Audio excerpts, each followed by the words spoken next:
여러분, 꿀벌이 집단 실종이 되고 있다.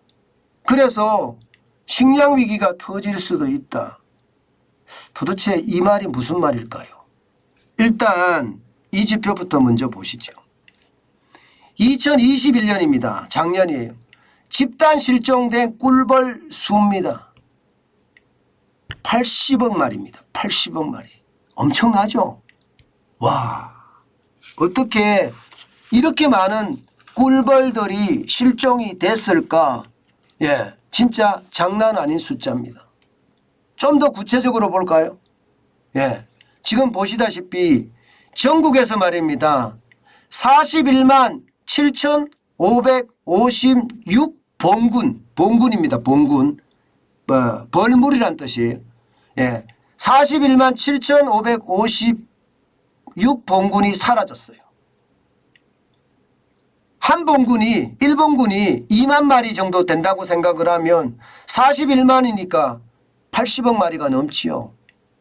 왜? 80억 마리 넘게 꿀벌들이 사라졌다는 겁니다. 보시는 것처럼 전남에서 가장 많이 사라졌어요. 전남에서는 10만 5,894 봉군이 사라졌고요. 광주에서도 16,593 봉군이 사라졌습니다. 전북에서는요 9만 110 봉군이 사라졌습니다. 대구는 그나마 좀 다행이에요. 1만 38 봉군이 사라졌고요. 그리고 부산은요 1472 봉군이 사라졌습니다. 유독 말입니다. 전라도 지역에서 많이 사라졌죠. 꿀벌들이요. 장난 아니게 많이 사라졌습니다. 왜 사라졌을까요? 왜 사라졌을까가 굉장히 중요합니다. 이게 이제 식량 위기를 불러올 수도 있으니까요. 바로 기후변화 때문입니다. 기후변화. 이게 말입니다. 작년을 여러분들 기억하실 거예요. 11월 달에 12월이 아니고 11월 달에 개나리나 진달래가 폈습니다. 11월 달에 개나리나 진달래가 폈으니까 벌들은요 봄이 왔나 보다 하고 이게 월동 생활을 하던 사람들이 월동 생활을 하던 벌들이 다 나온 거예요. 다 나온 거예요. 그래서 꿀을 채집하러 다녔던 거죠. 그런데 웬걸이요? 이게 꽃은 피었지만 날씨는 겨울로 계속하고 있었습니다. 결국 한파가 몰아쳤습니다. 그러니까 꿀벌들이 어떻게 됐겠습니까? 꿀 따러 나간 꿀벌들이 돌아오지 못한 거예요. 돌아오지 못한. 추위에 얼어 죽은 겁니다. 그것도 엄청나게 많은 수가 말입니다. 엄청나게 많은 수가. 게다가 더 심각한 것은요. 이게 겨울 생활을 해야 되는데 동면을 해야 되는데 꿀벌들이 못했어요. 잠을 자야 되는 시간에 11월 달에 나와서 꿀을 따고 다녔으니까 설사 말입니다. 벌집으로 회귀했다고 손치더라도 체력이 굉장히 약해졌던 거예요. 체력이 약해지니까 예를 들어서 말입니다. 응애 같은 거 있잖아요. 응애. 기생충입니다. 응애. 기생충이 벌한테 달라붙었는데 이거 면역력이 약화돼서 못 버틴 겁니다. 그럼 어떻게 될까요? 벌이 죽겠죠. 그렇게 꿀벌들은요 굉장히 많이 죽어나갔습니다. 그야말로 폐사라는 이야기가 어울릴 정도로 많이 죽었어요. 그러니 난리가 난 거죠. 실제로 말입니다. 여러분. 실제로 지금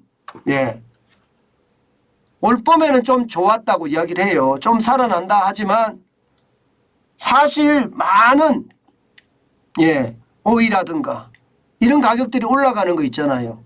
바로 꿀벌들의 영향이 굉장히 큽니다. 꿀벌들의 영향이. 그만큼 말입니다. 타격을 줄 수밖에 없다는 겁니다. 심지어는 말입니다. 여러분. 꿀벌들이 적으니까 인공수분을 하기에 바빴다는 거예요. 게다가 이게 꿀벌통을 빌리는데 가격이 너무 비싸진 거예요. 지금 벌통 2개를 2주 임대했을 경우에 말입니다. 여러분 예, 2주 임대하면 13만 원입니다. 13만 원. 굉장히 높이 올라갔죠. 6만 5천 원이 돼 일주에. 예. 그런데 이 가격도요. 인공수분을 하는 거에 비하면 싸다는 거예요. 인부 2명이 2주간 인건비를 계산하면 요즘은요. 34만 4,736원인데 예, 13만 원이니까 좀 싸잖아요. 꿀벌 한 통을 빌리는데 예, 2통을 빌리는데 한 통에 6만 5천 원. 그러니 뭐 기본적으로는요. 가격이 올라갈 수밖에 없다. 오이든 호박이든 수박이든 참외든 아마 여러분들도 다 느끼고 계시잖아요. 그죠? 예. 지금 오이 같은 경우는 너무 많이 올랐다 이렇게 이야기할 만큼 손을 댈 수가 없다고 이야기합니다. 그 정도로 많이 올랐습니다. 호박도 마찬가지예요. 호박도 굉장히 많이 올랐어요. 그럴 수밖에 없는 게 여러분 보세요. 지금 딸기 같은 경우는요. 꿀벌들을 통해서 수분을 하는 의존도가 100%입니다. 참외도 93.1%고요. 수박도 92.7%입니다. 토마토는 84.5%고요. 멜론은 72.7%, 사과는 20% 정도 돼요. 요즘 수박 한 통에 비싸다는 이유를 여러분 대충 아시겠죠? 예. 이게 수박을 재배하는 농가, 여기에도 말입니다. 똑같습니다. 꿀벌을 빌려오든지 그렇지 않으면 인공수정을 해야 되는데 사실 수박 인공수정하기가 여러분 만만치 않습니다. 이게 말입니다. 쉽게 수박에다가 인공수정을 하려고 그러면 이게 얼마나 힘들겠어요.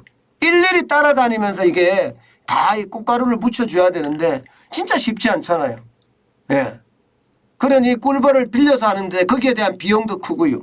또 혼자 수박에 인공수정을 하는 것도 이게 만만치가 않다고 합니다. 그러면 여러분 앞으로 어떻게 될까요? 앞으로 이 꿀벌들이 계속 사라진다고 생각을 해보세요. 예, 그러면 예, 이게 식량위기도 올 수 있다는 이야기가 되는 겁니다. 기후변화가 그만큼 말입니다. 예, 굉장히 무서워진다는 뜻입니다. 여러분도 알다시피 기후변화는요. 앞으로 이 꿀벌만 집단 폐사시키겠습니까? 예, 유해한 곤충들 굉장히 많이 집단 폐사시킬 가능성이 굉장히 큽니다. 그렇게 상황이 나빠지면 나빠지는 만큼 식량위기는요. 점점 가까이 다가올 수밖에 없다. 저는 이런 생각합니다. 가까이 다가갈 수밖에 없다. 그만큼 말입니다. 여러분. 그만큼 상황이 좋지 않다는 이야기가 되는 거예요. 상황이 좋지 않다. 저는 이것을 보면서 말입니다. 결국 전체적인 충격이 커질 수도 있겠구나. 저는 그런 생각 진짜 많이 했습니다. 커질 수도 있겠구나. 진짜 식량위기가 무섭다는 이야기가 점점 더 저는 많아질 거라고 생각을 해요. 식량위기가. 예. 아마 앞으로도 지금 보시는 것처럼 꿀벌들이 그만큼 줄어들어서 상황이 나빠지는 것 아마 당연하지 않을까 저는 그렇게 생각합니다. 이게 꿀벌 개체수를 계속 회복을 해야 되는데 그래야지 이렇게 수박도 잘 달릴 거 아니에요. 그러면 수박도 잘 달리지 않으면 가격이 비싸지는 거, 밥상 물가가 폭등하는 거, 그것은 어쩌면 당연하게 그렇게 느껴지시죠. 예. 저는 기후변화에 대한 대응책 이것도 아마 전 세계가 고민을 진짜 많이 해야 되는 부분 중에 하나가 아닌가 저는 다시 한번 생각을 해 봅니다.